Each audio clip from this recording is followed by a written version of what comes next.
New York City, massive and breathtaking, with towering buildings shouldering their way into the blue skies. It's the crossroads of the world by air and by sea, and the gateway to America.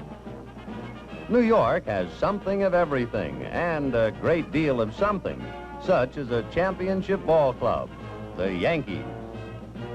For the 28th time, they are in a World Series, and for the 8th time, they'll face the Dodgers. But it's no longer a subway series. The Dodgers, once located in Brooklyn, now belong to Los Angeles.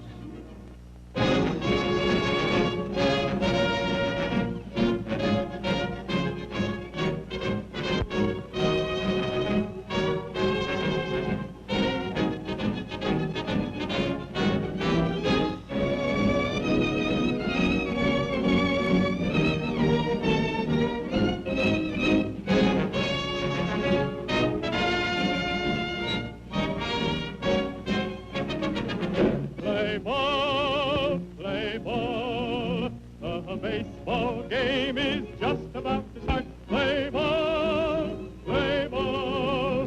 The batter's up, the pitcher starts to wind up, wind up. Play ball, play ball. The baseball game is just about to start. Play ball, play ball. The Dodgers start warming up. Mickey Mantle, sidelined most of the season, is in good health again. Elston Howard, solid man of the Yankees this year, takes his cuts. Tom Tresh joins the batting practice. Whitey Ford and Sandy Koufax, two of baseball's greatest southpaws, will be the opposing pitchers in the opening game. Warren Giles, National League president, beams in anticipation of this 60th annual Fall Classic. Ralph Houck and Walter Alston, the rival managers, shake hands before they start trying to outmaneuver each other. Sandy Koufax, the National League strikeout king, begins warming up. He set a league record with 306 strikeouts this year while winning 25 games. Whitey Ford, with 10 victories, is the winningest pitcher in World Series history. The umpires gather at the plate for the traditional pregame huddle. A Marine color guard raises the flag in center field. The fans in the stadium come to attention, as do all the players in the dugouts and on the field. The Yankees turn their eyes on Joe DiMaggio and Stan Musial. The great St. Louis Cardinal star tosses out the first ball. Elston Howard returns the ball to Stan as another memento for his collection. Yankee Stadium is jammed with a crowd of 69,000. And there go the Yankees onto the field. The fans are eager for the action to begin as Whitey Ford takes his final warm-up pitches from the mound.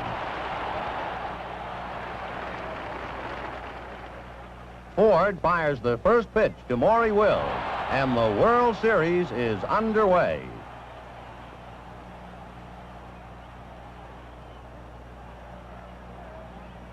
Koufax begins the Yankee half of the inning by fanning Koufax with a curveball. Bobby Richardson is next, and he strikes out on a whistling fastball. And the crowd begins to buzz. Tom Tresh takes a strike and is called out. It's a sensational start for Koufax. His mates give him a big hand, and so do the fans. Whitey Ford faces the huge Frank Howard in the second inning. And the 6'6" Dodger connects with a powerful swing. There goes the ball. What a blast. It falls just a foot short of hitting the wall on the fly. Mickey Mantle plays it fast, and Howard is held to one of the longest doubles in stadium history. The Dodgers are eager to get at Ford. Ex-Yankee Bill Skowron smashes the ball through the middle. Richardson makes a desperate grab for the ball, but it goes for a hit. Howard comes pounding around third as Mantle races in to field the ball. It's too late, and Howard scores the first run of the series for the Dodgers.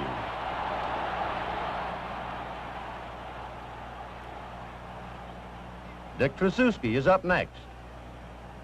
With a 1-1 count, he lines a single to center, and Skowron stops at second base.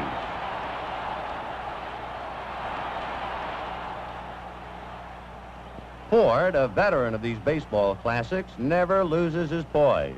He takes his time and tries to settle down. But after one strike, he throws a curveball too high, and Johnny Roseboro wallops a drive to right. If it's fair, it's a homer. And it is. And the Dodgers have 3 more runs. Bill Skowron scores. And here comes Dick Tracewski and Roseboro toward the plate. Johnny had hit 9 home runs during the season, but this was the first of the year off a left-hander.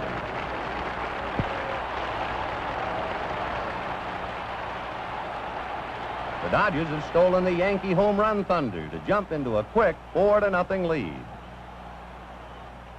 Mantle faces Koufax in the second inning and is called out on strike. Mickey obviously is chagrined. It's 4 strikeouts in a row for Sandy. And now Roger Maris steps up to try his luck.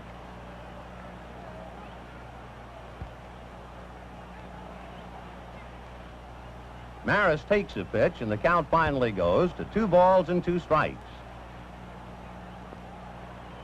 Then Roger swings and fans for Sandy's 5th straight strikeout. And Koufax ties a record set by former Cardinal pitcher Mort Cooper. The right-handed Elston Howard now challenges Sandy's strikeout streak. Howard lifts a high foul near the Yankee dugout, and Roseboro makes a spectacular catch. Koufax once again gets a heroic welcome from his mate. The Dodgers added another run in the third, and Koufax hasn't allowed a hit. Koufax strikes out to start the Yankee 4th. And the fans begin to sense that this is no ordinary World Series contest. Sandy is in magnificent form.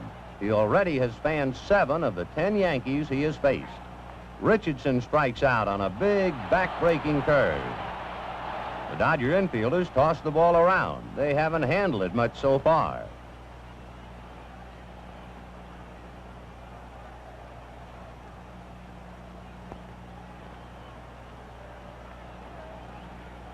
Tom Tresh takes a curveball for a 3rd strike. That makes it twice Koufax has struck out the side, and he now has 9 strikeouts with 5 innings to go. With 2 out in the 5th, Koufax faces Elston Howard. The Yankee catcher singles to right on an outside pitch for the first hit.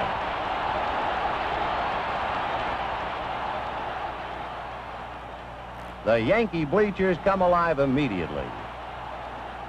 Pepitone follows with another single to right, and Howard takes second. Manager Alston and Coach DeRocher don't seem worried. Koufax, his shutout threatened, looks for the sign. And Clete Boyer swings on the first pitch for a line shot to the right at second base. But Tracewski makes a dive for the low liner. He knocks it down.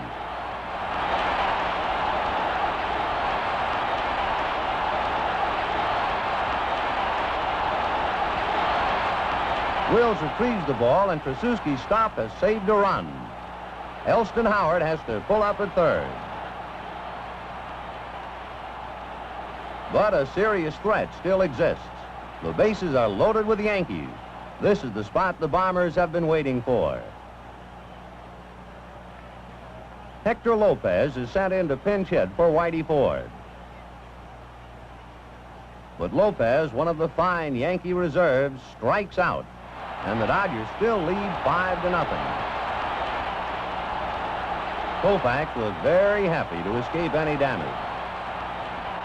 In the 6th inning, Stan Williams succeeds Ford on the mound and huddles briefly with Elston Howard.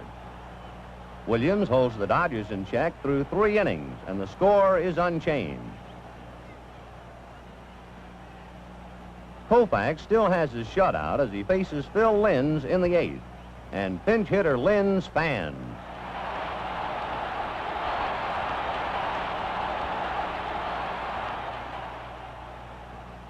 Koufax has better luck. He slashes the ball to deep short. Maury Wills makes a fine backhanded stop of the ball.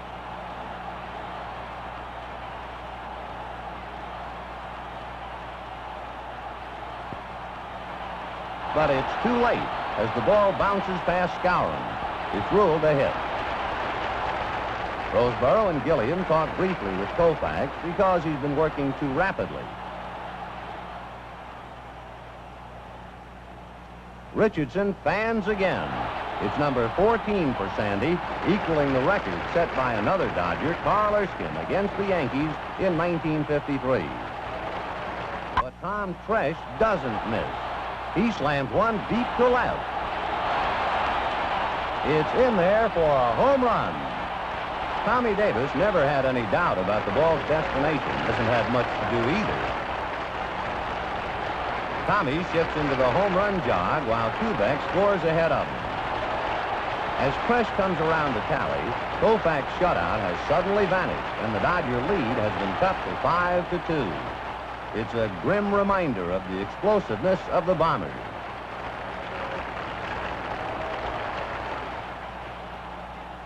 Steve Hamilton comes in from the bullpen for the Yankees in the ninth. He quickly retires the Dodgers in order. As the Yankees leave the field, only two questions are on everyone's mind. Can the Yankees get to Koufax, or will he set a new strikeout record? Elston Howard lashes at Sandy's first pitch and lines sharply toward right field, but Dick Tracewski is there to grab it. Joe Pepitone works the count to 2-2, connects on a slow curve and punches a single into right field.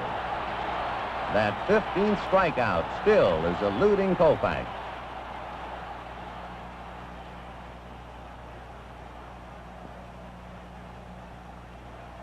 Clete Boyer is up next, and he too evades a strikeout as he pulls a long fly to Willie Davis to center field.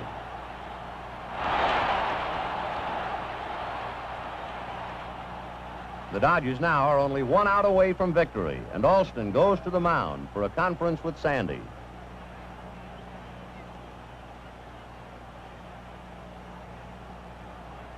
By this time, the fans are pulling for Koufax, the Brooklyn boy, to break the strikeout record.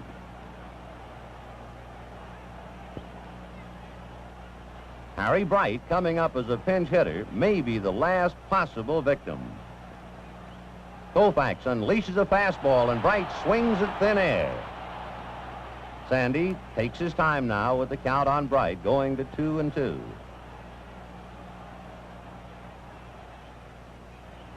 Then he fires another flaming fastball. Bright swings and misses for strikeout number 15. Koufax has his strikeout record, and the Dodgers have a big 5-2 victory. A milling mob of Dodgers surround their hero. Sandy Koufax is baseball's man of the hour. Besides his own record, he carried Roseboro to a new mark of 18 putouts for a catcher. The 25 strikeouts for both teams also set a new record.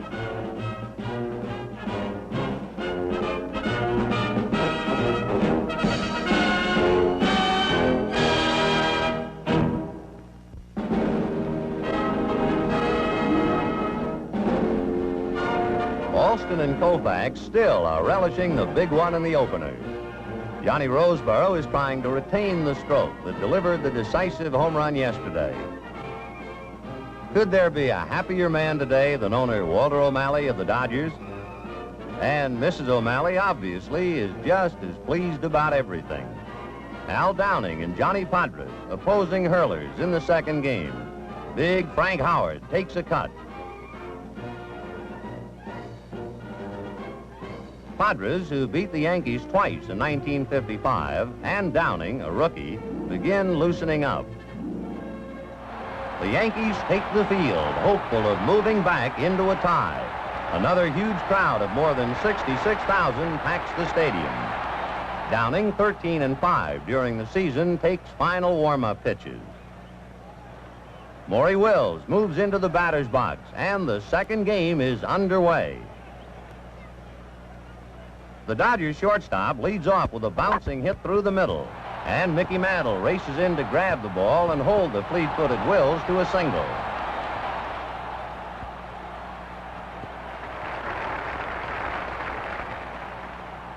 Downing picks Wills off first base, but Morey continues his dash to second. Pepitone's throw is wide, and Wills is safe. Much to the relief of Coach Pete Reeser. Downing now tries to pick Wills off second, just in case he has another steal in mind.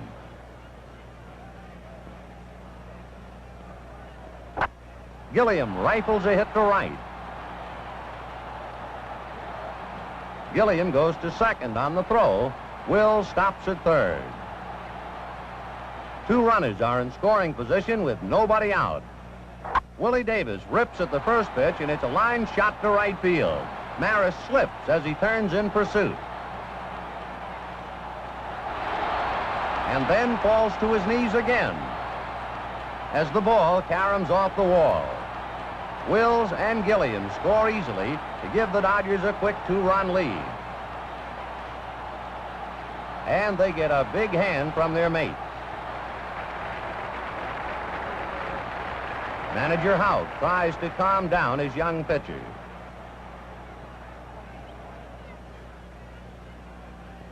Downing regains his poise and gets the side out. Fanning scouring.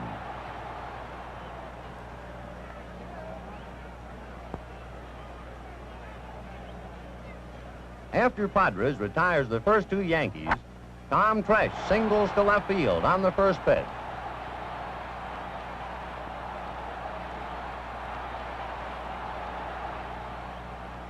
This brings the tying run to the plate, and since it's Mickey Mantle, Padres is in no hurry to tempt fate.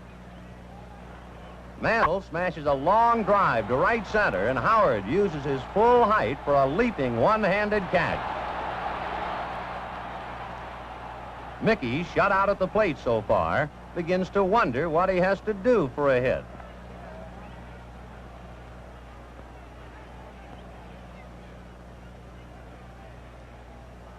Willie Davis takes a curve in the Dodger third and is called out. Willie doesn't seem to agree with umpire Tom Gorman. With the Yankee outfield around to the left, Tommy Davis pokes the ball down the right field line. Maris, trying to grab the ball at the foul line, collides with the wall and hurts his left arm. As the ball caroms away, Tommy Davis slides in with a triple. Manager Houck and the Yankee trainer go out to see how badly Roger is injured. Maris's arm is severely bruised, and he is forced to withdraw from the game, and Hector Lopez takes over. Downing, unscored on since the first, gets a fastball on the outside to Skowron, and Bill pokes it down the right field line. It's in there for a home run. Those right field stands always were a favorite target for Skowron before the Yankees traded him to the Dodgers. Bill is a happy fella, and so are the Dodgers, who now lead 3-0.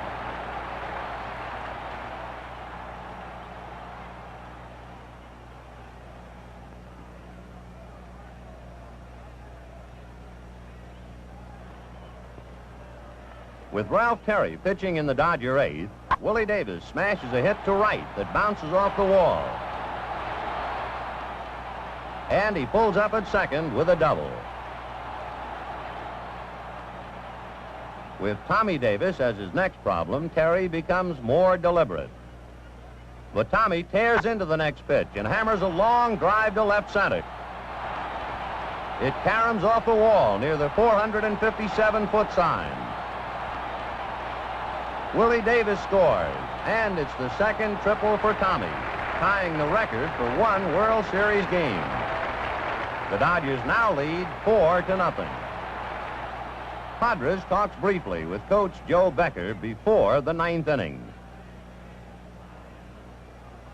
Mickey Mantle is the first to face Padres, and the switcher pounds one deep to left center. But Tommy Davis hauls it down near the running track. It's the third time in the game he hit the ball hard, but he's blanked nevertheless, and frustrated too. Padres needs only 2 outs for a shutout. He studies Roseborough's signs intently. But Hector Lopez drives the ball hard into left field. Tommy Davis can't reach it, and the ball bounces into the stand. It's an automatic ground rule double, the second of the afternoon for Lopez, the first one going into right field. Lopez scarcely has pulled up at second base when manager Alston is on his way to the mound for a conference with Padres. While the fans wonder what will happen, Alston makes his decision. He tells the umpire to signal for Ron Perranoski. Perranoski was one of the key figures in the Dodger pennant victory. The Husky southpaw appeared in 69 games, won 16, and was credited with 21 saves. Padres, who evidently was tiring, gets a salute from the fans. Perranoski takes his warm-up pitches on the mound while excitement grows in the crowd. With a 2-2 count on him, Elston Howard lines a single to right center. Lopez scores, and Padres' shutout has been spoiled. Perranoski, accustomed to these pressurized moments, calmly proceeds to pitch. Pepitone grounds to Skowron, who goes to second base with the ball, and his throw to Wills is in time to force Howard. Only Clete Boyer now stands between the Dodgers and victory. And Perranoski wastes no time. Boyer strikes out, and the Dodgers win 4-1 for their second straight win. A surprising lead for the supposed underdog. Johnny Roseborough, manager Alston, and the rest of the Dodgers rush to congratulate Perranoski, who saved the win for Padres with the same brilliant rescue work he supplied all year.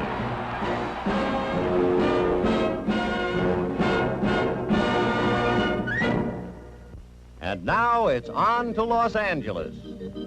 The one-time Subway Series has gone transcontinental. In 1958, Los Angeles welcomed the Dodgers to its beautiful climate, its booming population, and the whirling freeways. And last year, they moved into their new stadium built by Walter O'Malley in Chavez Ravine. A magnificent 4-tiered, multicolored structure. In 6 years, 15 million fans have watched the Dodgers in Los Angeles. A convincing testimonial to baseball's tremendous appeal.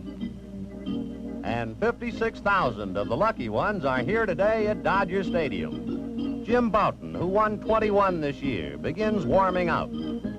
Don Drysdale, rangy Dodger side-wheeler, who won 19, starts loosening up. The umpires have their usual pregame discussion. The color guard marches in for the traditional flag-raising ceremonies.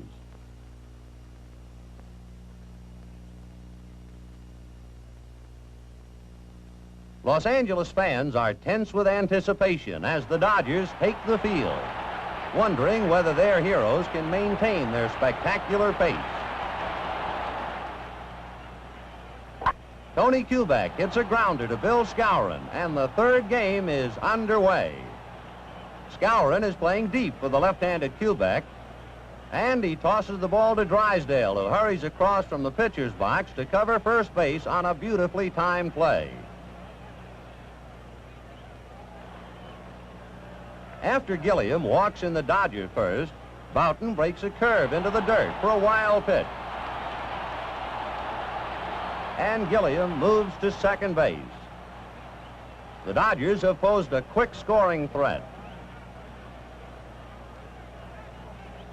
Tommy Davis slashes the ball past Bouton, and it skids off the mound. Richardson gets in front of the ball, but it spins off to his left and caroms away. Bobby starts in quick pursuit of the ball in short right field. But Gilliam scores easily, and the Dodgers once again have jumped ahead 1-0. Mickey Mantle faces Drysdale in the Yankee fourth, and is called out on strike.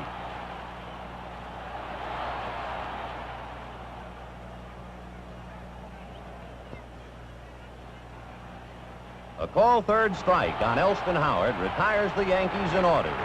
And the fans give Drysdale a hand. Don has allowed only one hit to cling to his 1-0 lead. Bill Skowron slams a sizzler to Boyer with Fairley on first in the Dodger fourth.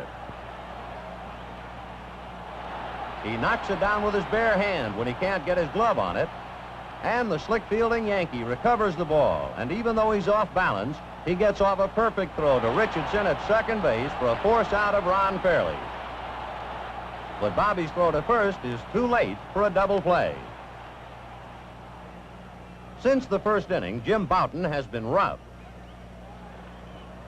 Willie Davis strikes out in the Dodgers' sixth.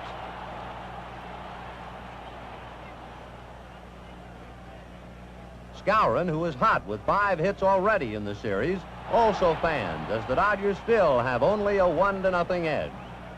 The crowd takes the traditional 7th inning stretch. After Roseboro singles to open the Dodgers' 7th, Bouton calls first baseman Pepitone for a conference. So they have their signal straight on this bunt situation with a runner on. Coach Reeser has given signals on the play. Krasuski hits away. The ball goes past Boyer, who is creeping in for a bunt. Tresh fires the ball into third base, but Roseboro beats the throw with a hard slide that carries him past the bag.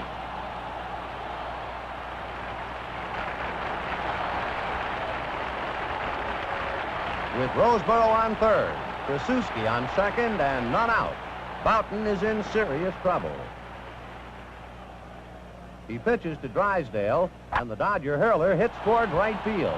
It's far to Richardson's left, but he makes a reaching stab of the ball. Bobby bluffs a throw to third to hold Roseboro close to the bag. And he turns and makes an underhanded toss to Pepitone to retire Drysdale at first base. Elston Howard is signaling frantically.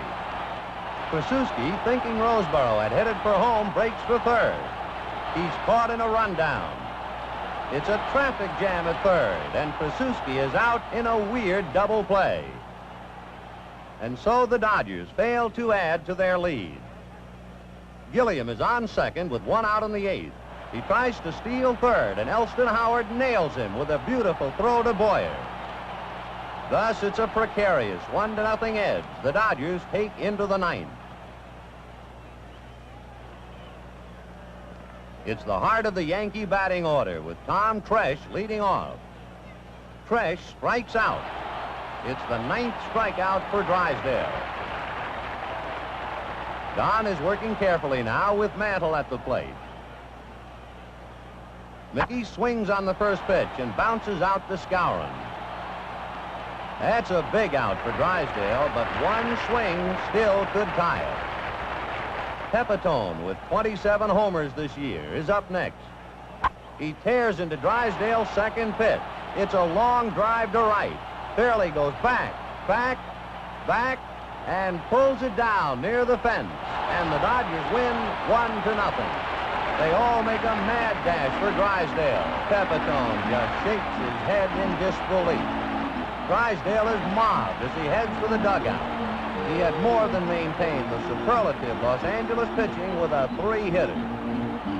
And the Dodgers now lead 3-0 in the series.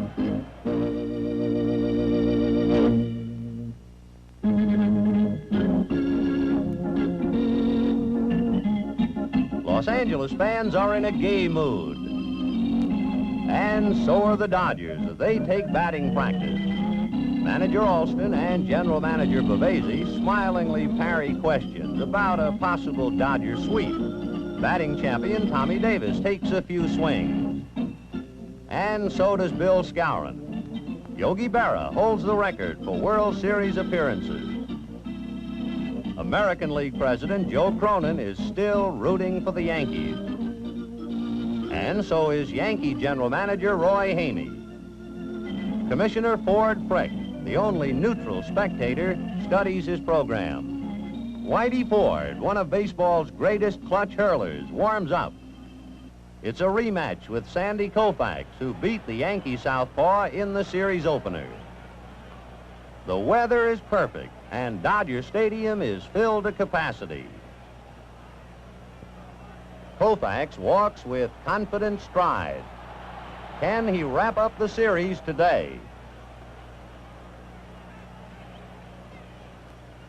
Koufax starts off by fanning Koufax. Sandy's wonderful rhythm and leverage are graphically evident in slow-motion film as he pitches to Ford in the third. Whitey meets the ball and pulls a grounder toward first base. Bill Skowron moves over to his right and makes a fine backhanded stop on the ball. He turns, takes a couple of steps in line with the bag, and tosses to Koufax, who has hustled across to cover first base.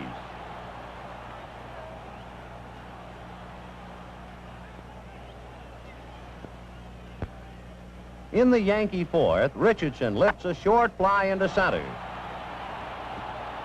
Three Dodgers converge on the ball, but it drops safely, and Richardson gets a double.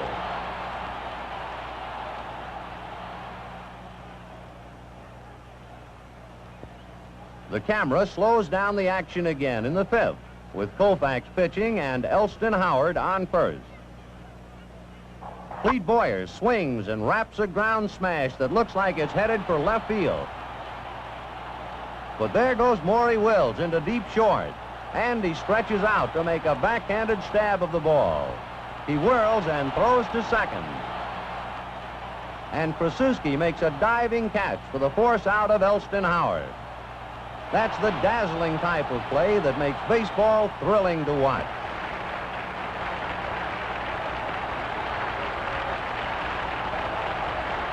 It's still a scoreless mound duel in the Dodger fifth inning when Frank Howard comes out.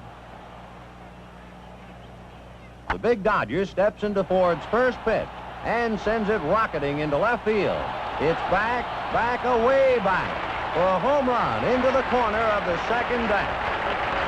That has to be at least a 430-footer. It's the first one ever hit into that sector. Howard's homer gives the Dodgers a 1-0 lead, and he's given a hero's welcome in the dugout. The press box is throbbing with action since the World Series has accorded the greatest coverage of any sports event. It also has the greatest radio and television audience. Mickey Mantle steps up in the Yankee seventh, and Koufax gets his sign. Mickey takes a terrific cut at a first pitch fastball, and there it goes. It sails over the 380-foot marker, and that ties the score at 1-1. That's the 15th World Series homer for Mantle, tying the record held for 30 years by Babe Ruth. Whitey Ford, who has allowed only 2 hits so far, faces Gilliam in the Dodger seventh. Gilliam slaps a high hopper toward third, and Boyer spears it with a leaping catch. He gets off a good throw to first base.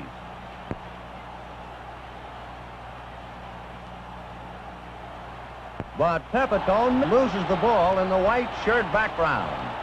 It hits him on the arm and gets by him, bouncing down the right field line.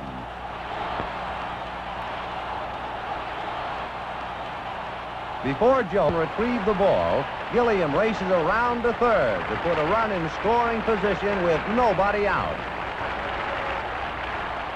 Ford checks the runner at third and then fires.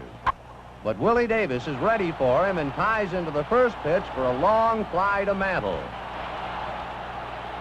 Gilliam sprints for home and scores easily to give the Dodgers the lead again, 2-1.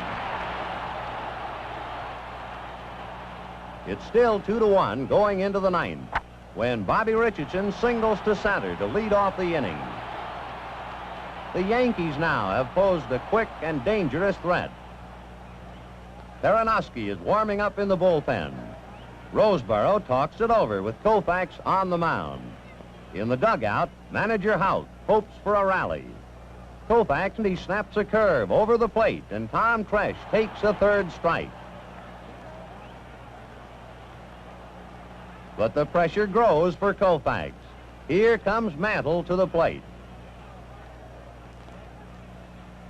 The Dodger lefty looks toward first and then slips a third strike past Mantle. A slow breaking curveball.